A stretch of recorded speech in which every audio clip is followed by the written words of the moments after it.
Data from Whale Alert reveals there was a large withdrawal of over $500 million worth of Bitcoin from top exchanges this week.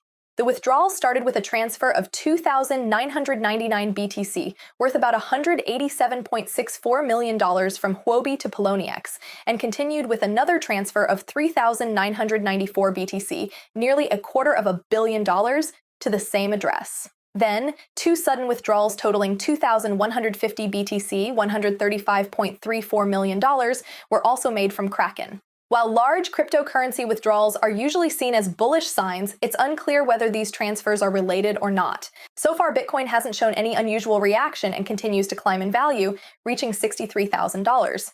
There's also reportedly been an increase in trading activity for Bitcoin, with over $1 billion in contracts opened on BTC perpetual futures in the last day alone, suggesting that there is more interest and positions in the market, but there may be a significant pullback due to the rising open interest and potential liquidation spikes. The next few days will determine if there is a continued upward trajectory or a brief correction before another rise. Key resistance is still around 64,000, while relevant support remains around 56,000.